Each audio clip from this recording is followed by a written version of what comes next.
Para todos mis hermanos. Saludamos también a quienes están conectados. Bueno, en Chillán estamos cuarentena total, así que volvimos un poco a este formato semipresencial. Así que vamos a continuar con el estudio del libro de los Hechos. Estudio del libro de los Hechos en el capítulo 10. Así que si tiene su Biblia allí a mano, por favor acompáñenos en Hechos capítulo 10. Si hay capítulos importantes dentro del libro de los Hechos, creo que es el capítulo 10. Es el capítulo 10. ¿Ok? ¿Lo tenemos ya todo?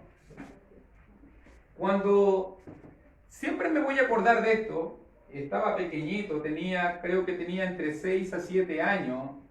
Me acuerdo que era 9 de noviembre del año 1990, y ese día fue un día que marcó la historia de la humanidad. Ya que ese día justo era mi cumpleaños, pero prendieron la tele y en la tele aparecía un hito. Ese día se destruía, ese día se echó abajo el muro de Berlín. Fue justo un 9 de noviembre de 1990, y para todos aquellos que vivieron ese proceso de polarización, y eso es el fin de lo que se le llama la Guerra Fría entre las potencias, cuando en este caso la URSS dejó de existir como conglomerado, ese día cayó una muralla que separaba a la gente. Estuve mirando, fueron cientos de personas, miles fueron también las que fueron deportadas, cientos las que murieron y millones las que sufrieron de ese muro que separó dos culturas. Ese día fue un hito. Como creo que en la mente de Dios, Hechos capítulo 10 es el mismo hito. Ya que por largos siglos, los judíos siempre habían tenido el primado como el pueblo especial de Dios. Ellos habían adorado a Dios en el templo, ellos habían recibido de parte de Dios con el dedo de Dios las tablas de piedra, ellos eran el pueblo especial y habían protegido esta importancia, esta superioridad, y en ellos había creado una actitud. Pero vino Cristo, vino Jesús a predicar un evangelio universal. Vino Jesús, en este caso, a llamar a todas las naciones, y esa muralla de separación que dividía entre judíos y gentiles se echó por tierra. Acuérdese que dice en el libro de Efesios que el momento de la cruz de Cristo, Él abolió la pared intermedia de separación y formó un nuevo hombre. Pero fíjese que lo que comenzó, por decirlo de alguna manera, lo que comenzó en la letra, el momento de la cruz de Cristo, cuando el antiguo pacto es abolido y entramos a la era de un nuevo pacto, no estaba todavía marcado en la mente de las personas. Incluso Jesús se fue diciéndoles: prediquen el evangelio a todas las naciones. Aún incluso en el mismo día de Pentecostés se dijo de que se iba a derramar el Espíritu sobre toda carne. Pero llegamos a tiempos de Hechos capítulo 10 y todavía el evangelio no es llevado hacia los gentiles. Hay una barrera. Un prejuicio social, un prejuicio racial, un prejuicio cultural. El evangelio no ha llegado. Y aquí en Hechos capítulo 10 se nos va a contar la primera vez que se le va a predicar el evangelio a una persona no judía. La persona elegida para poder recibir, note, por eso es que Hechos capítulo 2 es la primera vez que se predica el evangelio en Jerusalén para todo el mundo, pero en Hechos capítulo 10 va a ser la primera vez que se va a predicar el evangelio para una persona que no es judía. Y este varón indicado, si tú lo miras muy bien aquí, versículo 10, versículo 1, dice allí en Hechos capítulo 10, se llamaba Cornelio. Desde aquí en adelante el evangelio va a ser predicado a todas las naciones. Recuérdese siempre el bosquejo breve de Hechos capítulo 1, versículo 8, y me seréis testigo en Jerusalén, en Judea, en Samaria y hasta lo último de la tierra. Terminamos diciendo en la clase pasada, el evangelio ha llegado a Jerusalén, el evangelio ha llegado a Judea, el evangelio ha llegado a Samaria, pero todavía el evangelio. Mire cuántos años han pasado. Por lo menos se cree que tienen que haber pasado como 7 años. Más o menos. Por lo menos tienen que haber entre 5 a 7 años pasaron desde el establecimiento de la iglesia y todavía la iglesia no sale de su círculo de confort, no sale de predicarle solamente a aquellos que eran descendientes judíos. Incluso si usted se fija, Dios va a tener que romper los moldes y los esquemas, porque Dios va a tener que hacer una revelación especial para Pedro, porque ni Pedro quería ir a estar juntándose con una persona que no fuera judía. Tuvo que mostrarle una visión, porque de buenas a primeras Pedro no iba a ir.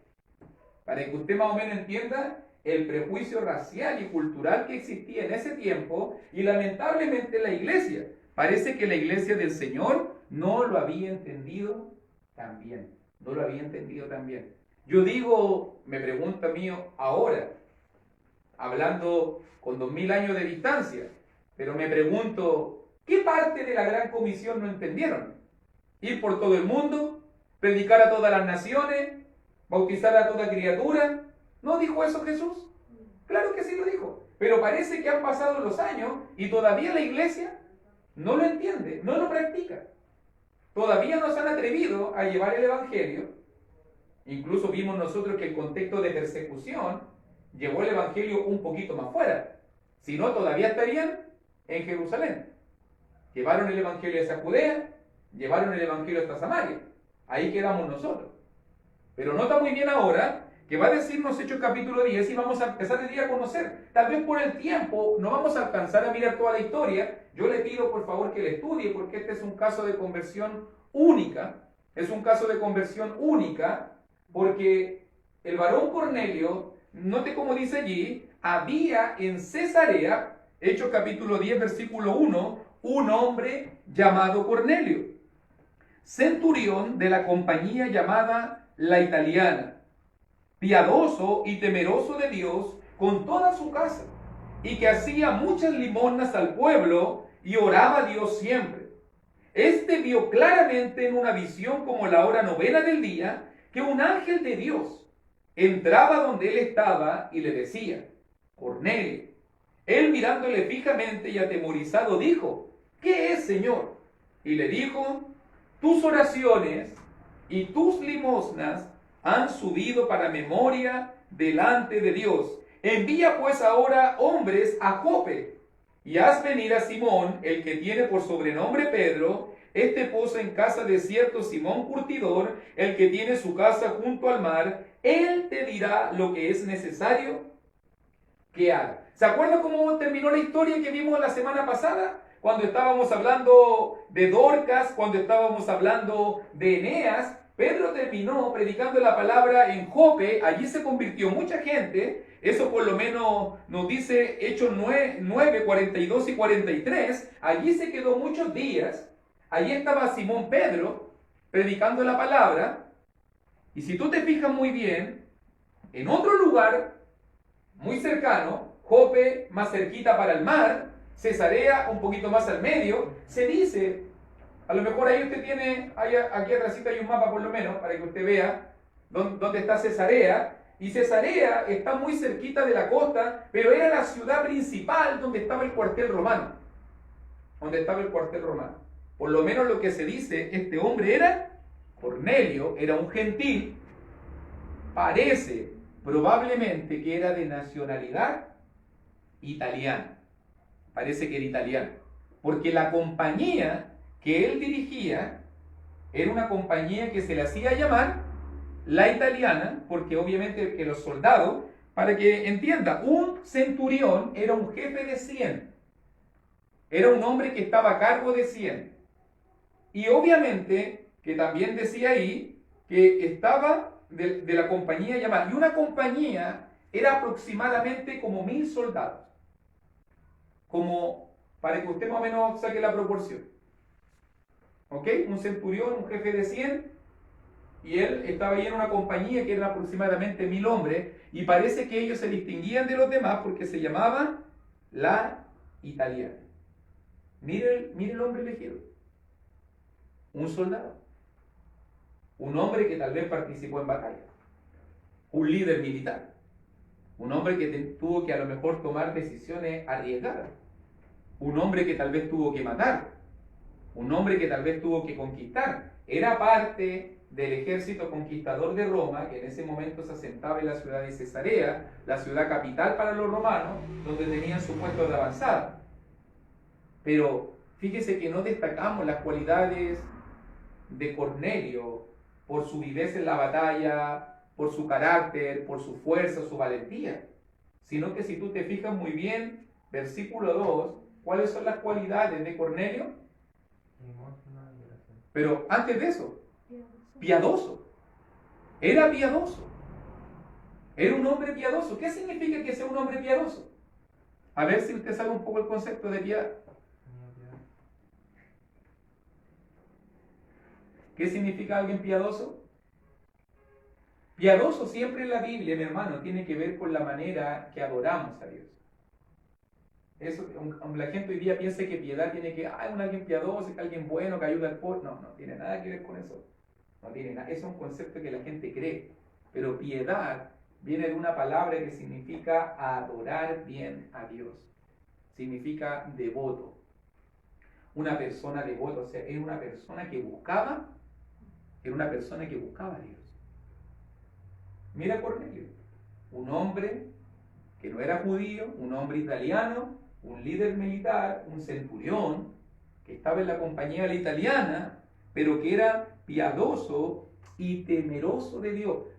Y estuve investigando, porque hay dos frases que normalmente se distinguen. Una cosa es un prosélito, no sé si usted escuchó la palabra prosélito. Un prosélito era un hombre no judío que se circuncidaba, que no era judío, no era por sangre, pero que se circuncidaba para guardar la ley. Era prosélito porque él quería obedecer en todo aspecto. Los temerosos de Dios eran los que querían seguir la ley, pero no se circuncidaban.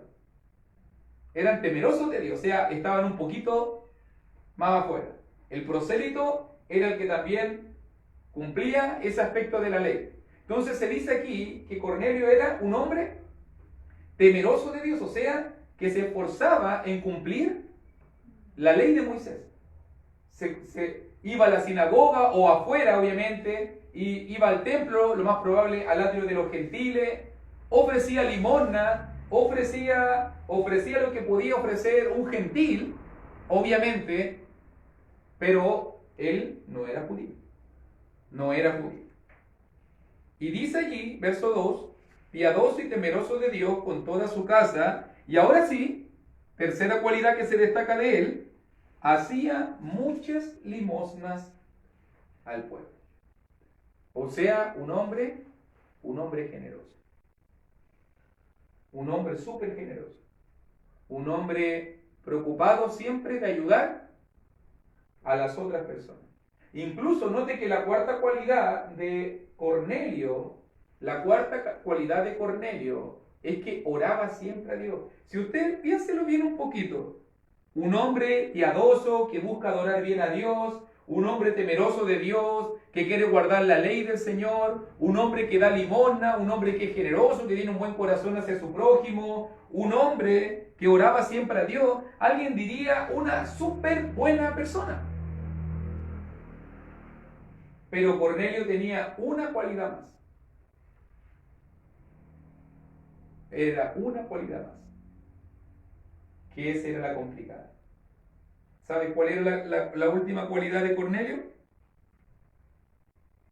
¿Cuál era la última cualidad de Cornelio? Estaba perdido. Estaba perdido. No tenía Cristo. no tenía salvación.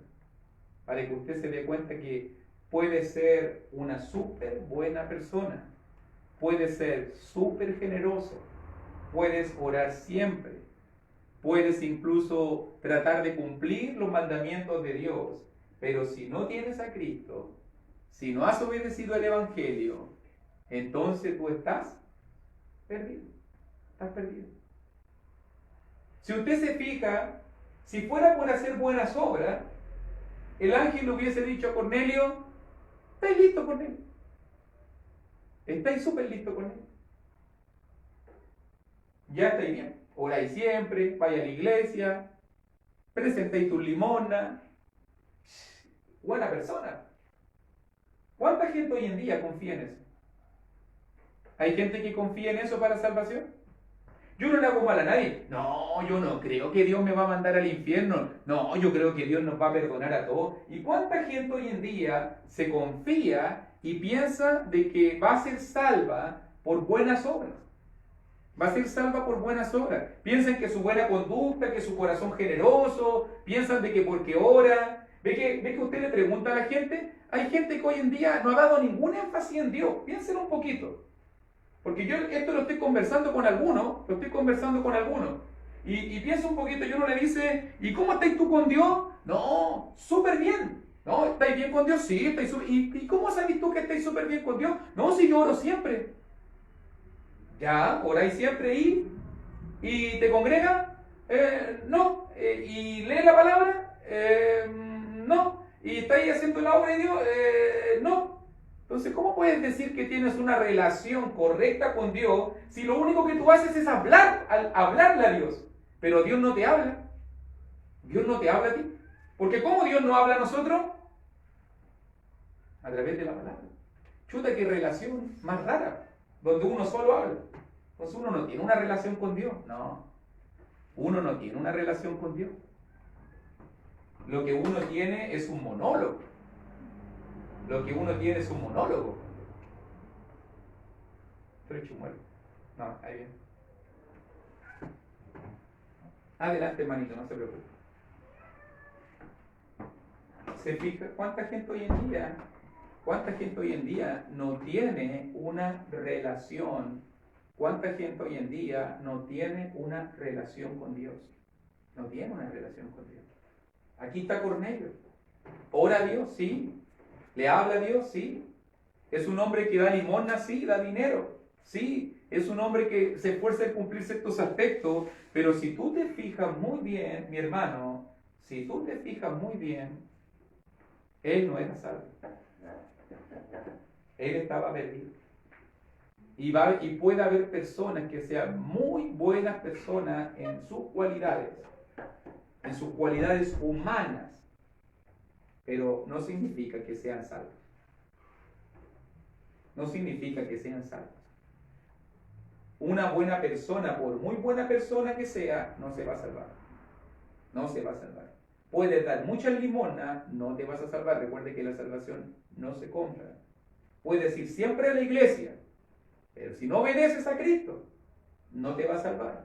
No te va a salvar. Para que usted lo vaya considerando. Porque ese es el caso de Cornelio. Alguien diría el tremendo prospecto para la salvación. Alguien diría por ahí: Cornelio es mejor que muchos cristianos que yo conozco.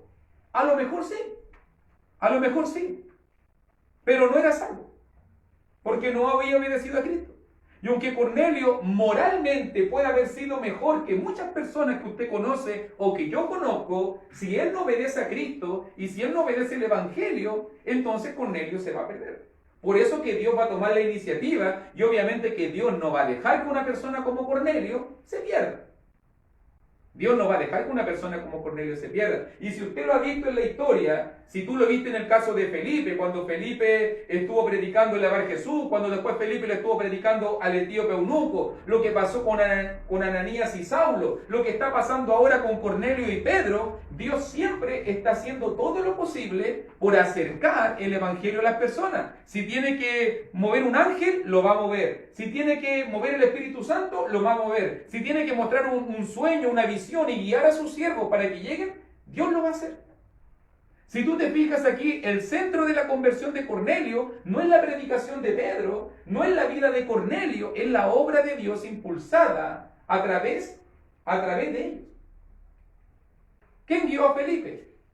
A llegar al etíope eunuco, a Samaria y al etíope eunuco, al camino que desciende de Jerusalén a Gaza. Fue un ángel, fue el Espíritu Santo, sí, pero fue Dios que dirigió a Felipe para que llegara donde el etíope eunuco, le predicara el evangelio y el etíope respondiera.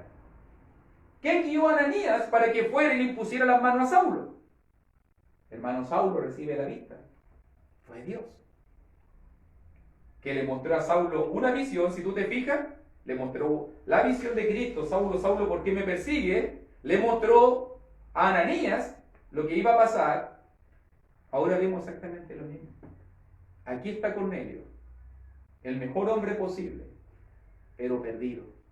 Dios dice, voy a hacer algo al respecto. Voy a hacer algo al respecto. Así es Dios, para que usted entienda.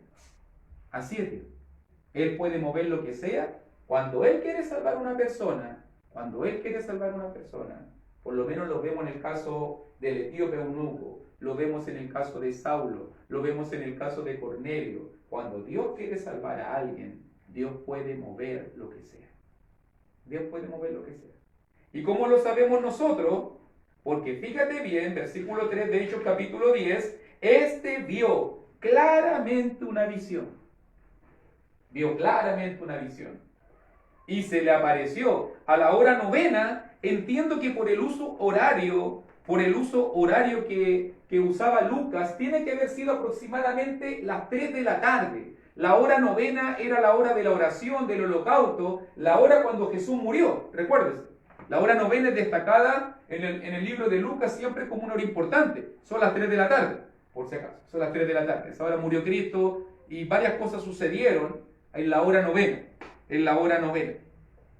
Y un ángel, ¿qué pasó en la hora novena? Un ángel de Dios entraba donde él estaba y decía Cornelio. Y note muy bien, y aquí también tenemos que ver el valor de la vasija de barro. Porque si tú te fijas muy bien, cuando se trató de Felipe con el etíope eunuco, el ángel le habló, pero el ángel comisionó a Felipe y no fue el ángel directamente a hablarle al etíope. No fue directamente a hablarle. Cuando tú miras el caso de Saulo, aunque Dios le habló en visión a Ananías, no fue Dios directamente a predicarle a Saulo, sino que envió a Ananías. Yo podría preguntarme, ¿por qué el ángel no le predicó? Y hagámosla más corta, ¿cierto? Con que el ángel vaya y le predique, chuta, va a entender mucho más Cornelio, más fácil, que vaya un ángel y le diga, oye, mira, el evangelio esto, es la muerte, la sepultura, la resurrección, y tenéis que hacer esto y esto y esto otro. Me lo está diciendo un ángel, ¿dónde firmamos? ¿Cierto? Pero no fue así. Los ángeles nunca fueron comisionados. Los ángeles, parece que se cortó la luz de nuevo, ¿cierto? Como la otra vez. Ahí. Sí, ahí también se cortó la luz esta misma hora. Los ángeles no fueron comisionados. Los ángeles no fueron comisionados para predicar el evangelio. Los ángeles no fueron los encargados de predicar el evangelio. En este caso, los que fueron comisionados para predicar la palabra, ¿quiénes son? ¿Dios podría enviar ángeles? Claro que sí. Dios tiene todo el poder para enviar ángeles, para predicar el evangelio. Pero no fue esa decisión. Ese privilegio lo ha entregado a nosotros, a su pueblo, a su iglesia. Y si tú lo miras muy bien, el ángel le dijo, tus oraciones y tus limosnas han subido para memoria delante de Dios. ¿Le llama la atención algo allí en versículo 4? ¿Te llama la atención algo en el versículo 4? Porque hay una pregunta que siempre surge aquí en Hechos capítulo 10, versículo 4. ¿Sabes cuál es la pregunta que surge siempre? Cornelio no es cristiano. ¿Dios escucha la oración de los no cristianos? ¿Escucha o no? No todas. No todas. Eso es importante destacar. Porque ¿qué pasa si un no cristiano le dice a Dios que le perdone los pecados? ¿Se las va a perdonar Dios? ¿Sin obedecer? Aquí lo vemos que no. Le habrá pedido perdón Cornelio a Dios, a lo mejor por sus errores. Era un hombre piadoso, temeroso de Dios. Lo más probable es que Cornelio cometía errores. Lo más probable es que Cornelio, en su perspectiva judía, por el contexto donde vivía, le pedía a Dios perdón. Pero Dios le perdonó los pecados. No. La única oración que Dios recibe del gentil, del perdido, la única oración que en este caso Dios recibe, y hay muchos pasajes por si acaso en la Escritura que nos muestran de que obviamente que el pecado es una separación entre nosotros y Dios, y obviamente de que, como dice por ejemplo Isaías 59, que es importante destacar, Isaías 59 versículos 1 y 2, que dice que no se ha apartado la mano de Jehová para salvar, ni se ha agravado su oído para oír, pero vuestras iniquidades han hecho división, separación entre vosotros y vuestro Dios, y vuestros pecados han hecho ocultar el rostro de Dios para no oír, dice. O sea que cuando nosotros decidimos pecar, cuando nosotros estamos en pecado, Dios no nos oye. Dios no nos oye. ¿Y cuál sería entonces la única oración que Dios aceptaría de Cornelio? Una oración por salvación. Por arrepentimiento. Porque dice en Salmo 51, 17, que al corazón contrito y humillado no despreciarás, oh Dios. Entonces, esa es la oración que subió a la memoria de Dios. Esa es la oración que subió a la memoria de Dios. ¿Dios escucha a los pecadores? Claro que sí, los escucha. Pero ¿Dios responde a los pecadores? Cuidado ahí. Todo tiene que ver con los propósitos, todo tiene que ver con los objetivos. Creo que Dios está respondiendo a esas oraciones porque Cornelio es temeroso de Dios, Cornelio es piadoso, Cornelio está buscando de Dios, Cornelio quiere más de Dios. Esas son las oraciones que está respondiendo. Yo quiero aclarar eso porque muchas veces confundimos a la gente. No, si Dios te escucha igual. Ah, entonces ya, pídele a Dios que me perdone y no importa, no me bautizo, ni voy a la iglesia, ni tomo la cena, ni hago nada, pero que Dios me perdone y que me salve al final de los días. ¿Va a hacer eso Dios? No, no va a hacer eso Dios. No va a escuchar al pecador en esa oración. Si no está dispuesto a obedecer. Si no está dispuesto a someterse a la voluntad de Dios. El ángel le dice, tus oraciones, tus limosnas, y como qué linda la imagen. No sé si usted lo aprecia, pero en el Antiguo Testamento, cuando se ofrecía un holocausto, cuando se degollaba el corderito, el macho cabrío, se desangraba, se trozaba, se ponía la maderita, el fuego, en ese momento había un simbolismo muy precioso porque ese animalito que se encendía botaba un olorcito rico, botaba un humito rico y ese humito subía al cielo. Y eso simbolizaba que llegaba a la presencia de Dios. O como se llama por ahí, el olor fragante. ¿Escuchó usted eso cuando dice que llegue como olor fragante? Es lo que está diciendo aquí el pasaje. Tus oraciones es como ese holocausto, es como ese sacrificio, eso que la vida con que estaba viviendo Cornelio llegó, ha subido para memoria, ha subido como ese olor fragante, ha subido como ese humito grato delante de Dios. Ha subido delante de Dios y Dios no va a ser indiferente. Dios no va a ser indiferente al holocausto que le está ofreciendo Cornelio. ¿Cuál es el holocausto que le está ofreciendo Cornelio? Su vida, sus decisiones, su piedad, su temor de Dios, su limosna, su oración, su adoración. Todo eso no va a pasar, no va a ser en vano. Y por eso mismo, versículo 5, el ángel le dice, envía pues ahora hombres a Jope y haz venir a Simón, el que tiene por sobrenombre Pedro. Él te dirá lo que es necesario. Yo no te voy a decir, dice el ángel, él te va a decir. Pedro va a ser el comisionado en decirte lo que tú tienes que hacer. Incluso note la palabra necesario. Necesario. ¿Se acuerda que a Pablo también cuando preguntó Saulo, ¿qué preguntó Saulo? ¿Qué quieres que yo haga? ¿Qué quieres que yo haga? Si tú te fijas, el libro de los Hechos no solamente se trata de lo que se cree, porque la mayoría de la gente piensa que la fe se trata solamente de lo que se cree. En la mente, si tú lo miras muy bien, en la mente de Dios también tiene que ver con lo que haces. No solamente Dios, porque alguien le podría haber dicho, si la salvación es como la pintan ahora, bastaba solamente con que Cornelio hiciera una oración, levantara la mano, aceptara a Cristo, lo recibiera y estamos listos. ¿A qué mandar llamar a Pedro? Si Pedro está ocupado predicando en Jope.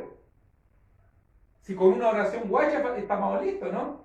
Ve que la gente que hace la confesión del pecador, ¿para qué molestar a Pedro si Pedro está cientos de kilómetros más allá? Mejor hacer la oración acá al tiro, arrodíllate, acepta a Jesucristo, levanta la mano, pasa al altar.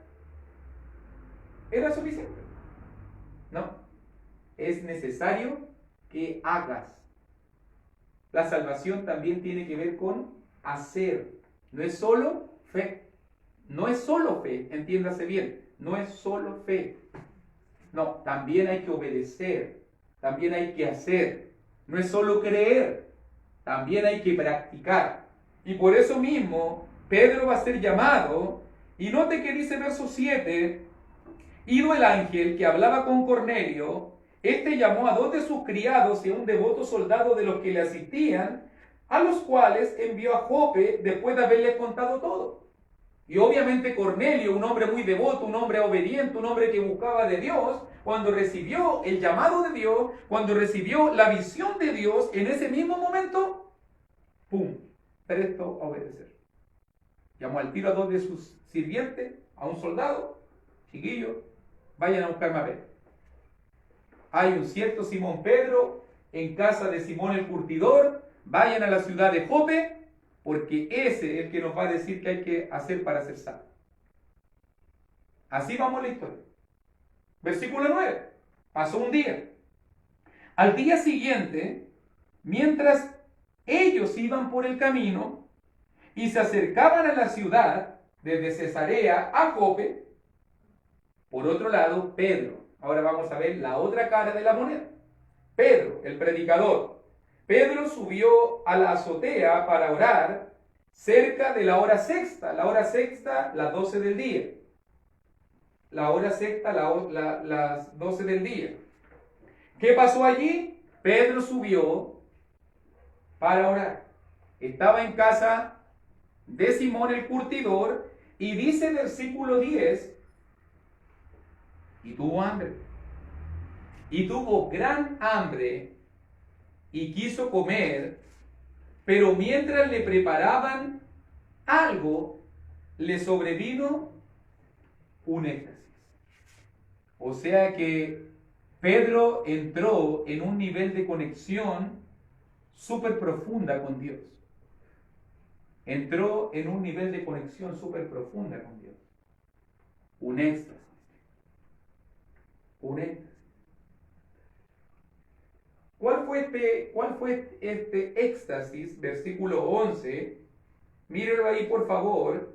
Versículo 11 dice la palabra: y vio el cielo abierto y que descendía algo semejante a un gran lienzo que atado de las 4 puntas era bajado de la tierra, en el cual había de todos los cuadrúpedos terrestres y reptiles y aves del cielo, y le vino una voz: levántate, Pedro, mata y come.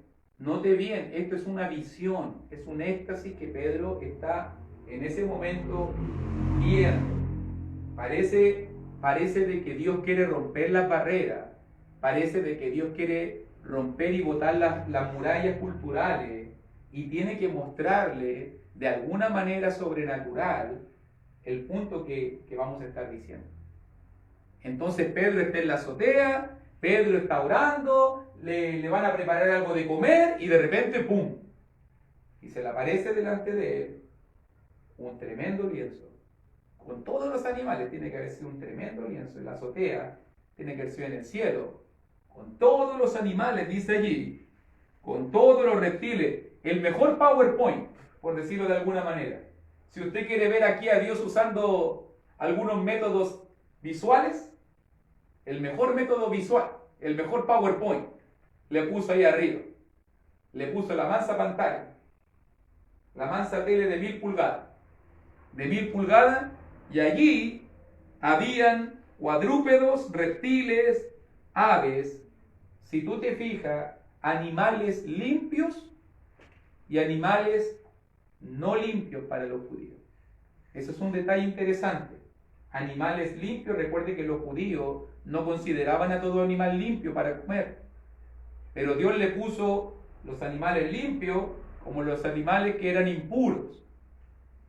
Y en ese momento la voz de Dios le dijo: Pedro, mata y come. ¿Y cuál fue la respuesta de Pedro? Verso 14, Elías, verso 14. Entonces Pedro dijo: Señor, no, porque ninguna cosa común o inmunda he comido jamás. Nótelo. ¿Cuál fue la respuesta de Pedro? No, yo no voy a comer. Note, Dios le está diciendo: mata y come. No, para que usted más o menos entienda el corazón de Pedro. Pedro es bien rebelde, es bien durano. Es bien durano en cabeza. No, yo no voy a comer. Pedro, mata y come. No, es que yo nunca he comido nada inmundo. No, es que yo no voy a hacer eso. Ok. Versículo 15. Volvió la voz a él. La segunda vez sucedió nuevamente. Lo que Dios limpió. O sea, si Dios te está mostrando eso es porque Dios lo limpió. No lo llames tú común. No lo llames tú inmundo. Esto se hizo 3 veces. 3 veces Dios le mostró el lienzo. 3 veces Dios le mandó a matar y a comer. 3 veces le mandó en este caso, a sacar de ese lienzo. 3 veces Pedro dijo: yo no voy a hacer. Aunque Dios se lo estaba pidiendo, Pedro no iba a ir en contra de su prejuicio racial. No, yo no voy a comer animal inmundo, yo no voy a comer ninguna cosa común, yo voy a mantenerme puro. Porque eso es lo que pensaba un judío. El tema de la pureza ritual. Eso estaba pasando en el otro lado. Es interesante, ¿cierto? Es como raro, es una visión, es algo que uno por el momento no lo comprende. Pedro quedó, versículo 17, Pedro quedó perplejo, dice el versículo 17, dentro de sí, sobre lo que significaría la visión que había visto. O sea, Pedro se preguntó: ¿por qué Dios me envió un lienzo? ¿Por qué Dios me mandó a matar y comer los animales? ¿Por qué Dios lo hizo 3 veces? ¿Por qué está pasando esto? ¿Qué quiere Dios mostrarme? Y en ese momento, he aquí, ¿será por casualidad? No creo. Por causalidad, creo yo. He aquí los hombres que habían sido enviados por Cornelio, los cuales, preguntando por la casa de Simón, llegaron a la puerta. Y justo estos hombres que estaban haciendo el viaje de Cesarea a Jope, el soldado devoto más los 2 sirvientes, llegaron a la casa de Simón el curtidor. Y llamando, verso 18, preguntaron si moraba allí un Simón que tenía por sobrenombre Pedro. Noten nuevamente la reflexión, versículo 19. Y mientras Pedro pensaba en la visión, Pedro seguía preguntándose: ¿qué querrá decir esta cuestión? ¿Te ha pasado eso, hermano? Que de repente quedas pensando en algo y no lo entiendes bien. ¿Te habrá costado de repente entender un poco el propósito de Dios en algo? ¿Le ha sucedido, no? Que de repente hay algo que se presenta delante de ti. Yo lo miro un poco en la historia de Pedro, que de repente pasa una situación, que de repente pasa una circunstancia, que de repente sucede algo delante de nuestro ojo y estamos preguntando: ¿y qué será esto? ¿Qué significará esto? ¿Y cuál es el propósito de todo esto? Y estamos ahí preguntándonos sin saber qué pasó. Y así nos estamos preguntando: ¿por qué Dios permitió esto? ¿Qué es lo que Dios me quiere mostrar? Si usted se fija, la perplejidad de Pedro indica la perplejidad nuestra. normalmente pasan cosas delante de nuestros ojos y no las entendemos. Como le estaba pasando a Pedro. Pedro estaba siendo guiado. 3 veces Dios le estaba diciendo: Pedro, mata, come. Pedro, toma algo del lienzo. Pedro, consúmelo. No. ¿Cuántas veces no ha sucedido lo mismo? ¿O usted no ha escuchado la historia de esa persona de que se estaba ahogando? ¿Ha escuchado esa historia de la persona que se estaba ahogando en el mar y que en un momento estaba desesperado, a punto de morir, a punto de ahogarse, estaba tragando agua y de repente llega alguien y le tira un salvavidas y la persona dice: no, es que estoy esperando de que Dios me salve, no se preocupe, no, y rechazó el salvavidas porque estaba esperando de que Dios lo salvara. Y después llegó una persona en bote, en una lancha: pero súbete, toma, no, es que estoy esperando que Dios me salve, estoy esperando de que Dios me salve. Después llegó un helicóptero tratando de tirarle un buzo y diciéndole: toma, agárranos la mano para que te salve. Al final la persona no aceptó la ayuda de nadie. Al final el hombre murió y fue a la presencia de Dios y le dijo: oye, ¿por qué no me salvaste? ¿Por qué no me ayudaste? Yo estaba esperando que tú me sacaras con tu mano, si tú eres poderoso. Y Dios le dijo: te mandé un salvavidas, te mandé un bote, te mandé un helicóptero y tú no lo quisiste ver. Tú no lo quisiste ver. ¿Cuántas veces nos sucede exactamente lo mismo? Que Dios nos está mostrando algo y no lo vemos por nuestra inmadurez, no lo vemos por nuestra falta de visión espiritual, no lo vemos por nuestra rebeldía. Dios está tratando de guiar a Pedro y Pedro no lo ve. Él está pensando en esto. ¿Sabe por qué te estoy diciendo esto que no lo ve? Porque versículo 19, y mientras Pedro pensaba en la visión, el Espíritu tiene que hablar.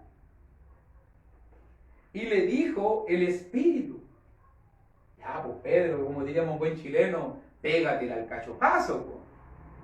El Espíritu Santo dentro de sí, dentro de Pedro, tuvo que decirle: he aquí, 3 hombres te buscan, Pedro.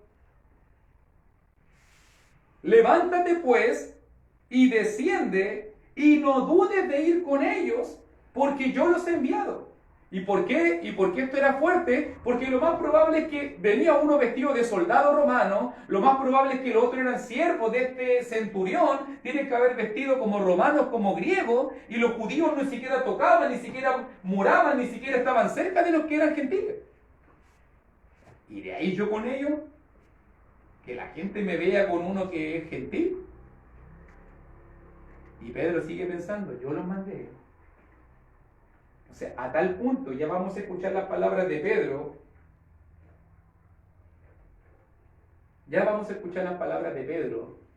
Pero nota que el Espíritu Santo tuvo que guiarlo. Pedro, duro de cabeza, no entiende.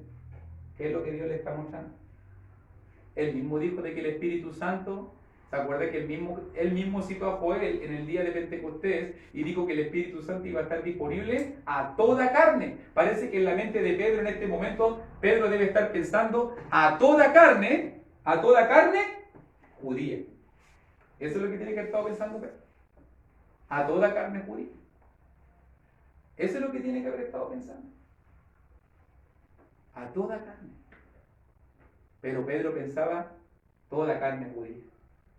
Versículo 21, hablándole el Espíritu Santo, nota muy bien, un ángel le habló a Cornelio, una visión está guiando a Pedro, el Espíritu Santo está guiando a Pedro, Dios está trabajando en la conversión de una persona. Uno no se da cuenta cómo Dios está obrando, cómo Dios está trabajando, cómo Dios te está llamando, cómo Dios te está tocando. Tú no te das cuenta. ¿No te das cuenta de la manera como Dios está trabajando? ¿Cómo Dios está trabajando? ¿Cómo Dios está obrando en la vida de las personas? Entonces Pedro, descendiendo a donde estaban los hombres que fueron enviados por Cornelio, les dijo: he aquí, yo soy el que buscáis. ¿Cuál es la causa por la cual habéis venido? Ellos dijeron: Cornelio, el centurión, varón justo y temeroso de Dios, y que tiene buen testimonio en toda la nación de los judíos, ha recibido instrucciones de un santo ángel de hacerte venir a su casa para oír tus palabras. Note muy bien, el Espíritu Santo está guiando, el ángel está mostrando, Dios está enviando la visión gloriosa en el éxtasis, pero lo que necesitaba Cornelio no era una visión, no era la voz del ángel, no era la voz del Espíritu Santo, era oír las palabras de Pedro. ¿Te das cuenta el privilegio de la predicación apostólica? ¿Te das cuenta que Dios ha depositado en nosotros, en este caso, un mensaje tremendo en vasijas de barro? Dios nos ha entregado un mensaje maravilloso. Dios nos ha entregado un mensaje maravilloso.